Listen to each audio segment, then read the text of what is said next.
मुझे आज भी याद है कि 2004 में जब मैं परमेश्वर में आया तो जिस ग्रुप में मैं संगति करता था वो हर हफ्ते 3 दिन रात के रोजे रखते थे। एक हफ्ते में, हर एक हफ्ते में, सोमवार से लेके संडे से लेके सैटरडे तक, सोम से संडे तक 7 दिन में 3 रोजे दिन रात के। डे के तो होते ही थे ना, वो तो मिस ही नहीं होते थे, लेकिन दिन रात के भी होते थे। हर हफ्ते की मैं बात कर रहा हूं।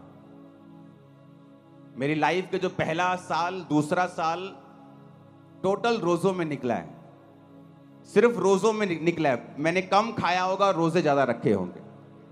मुझे ओवर रोजे रखने के कारण मेरे पेट में भी बहुत सारी प्रॉब्लम्स पैदा हो गई थी, लेकिन यीशु मसीह में की गई मेहनत कभी व्यर्थ नहीं जाती।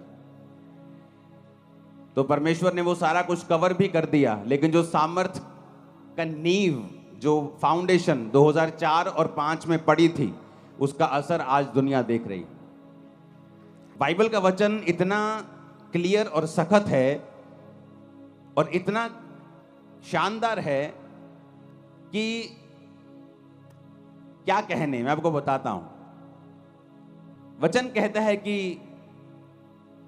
एसाव याकूब 2 जुड़वा भाई थे, और बाइबल कहती है एसाव जब आया तो अपने भाई को उसने दाल पकाते हुए देखा। कहता है दाल मुझे चाहिए। कहता है दाल तुझे दे दूंगा, लेकिन तू बड़ा है। जुड़वा थे पहले, वो आया था। कहता तू बड़ा है तो तू ऐसा कर, अपने बड़े होने का पद मुझे बेच दे।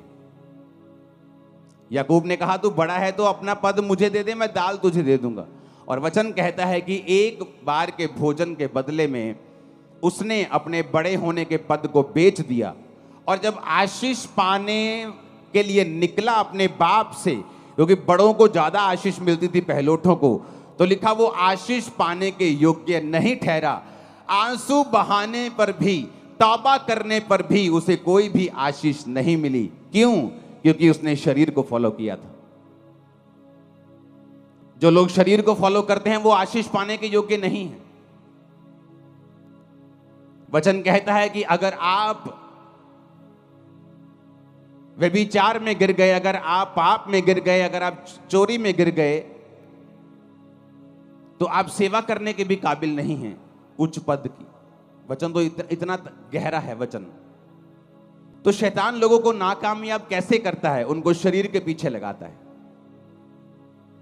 उनको पाप के पीछे लगाता है, डर के पीछे लगाता है, लोभ के पीछे लगाता है, लालच के पीछे, घमंड के पीछे, व्यभिचार के पीछे।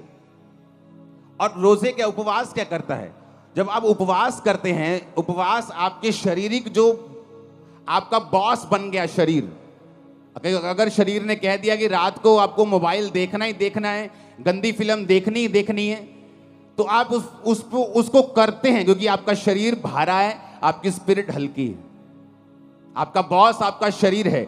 और इसीलिए जब आत्मिक कामों में आप जाते हैं, जब आपको एक ब्रेक थ्रू की जरूरत होती है, जब आपको एक हीलिंग की जरूरत होती है, जब आपको परमेश्वर का हाथ चाहिए होता है, तब क्या होता है? तब आप चाहते हुए भी कुछ नहीं कर सकते, क्योंकि आपकी आत्मिक जो जिंदगी है वो कमजोर है। और जब आपको जरूरत होती है आप कुछ कर नहीं पाते हैं। अपने हाथों को उठाओ, प्रभु से कहो खुदावंद, मैं अपने शरीर के अनुसार नहीं, अपनी आत्मा के अनुसार चलो, प्रभु यीशु मसीह के सामर्थी नाम में। 2 तिमुथियुस 2 उसकी 20 से 22 आयत, उसमें लिखा है बड़े घर में ना तो केवल सोने चांदी के, पर काठ और मिट्टी के बर्तन भी होते हैं। कोई कोई आदर, कोई कोई अनादर के लिए। यदि कोई अपने आप को इनसे शुद्ध करेगा तो आदर का बर्तन और पवित्र ठहरेगा और स्वामी के काम आएगा और हर एक भले काम के लिए तैयार होगा। जवानी की अभिलाषाओं से भाग, और जो शुद्ध मन से प्रभु का नाम लेते हैं उनके साथ धर्म, विश्वास, प्रेम और मेल मिलाप का पीछा कर। परमेश्वर ने कहा बड़े घर में सिर्फ सोने और चांदी के ही नहीं, काठ और मिट्टी के बर्तन भी होते हैं। अब आपके घर में बहुत से बर्तन हैं। एक आपके घर में गिलास है, आपकी रसोई घर में, जिससे आप पानी पीते हैं। प्लेट पड़ी है जिससे आप खाना खाते हैं। एक बाल्टी ऐसी पड़ी होगी, वाटर कूलर पड़ा होगा जहां आप पानी स्टोर करके रखते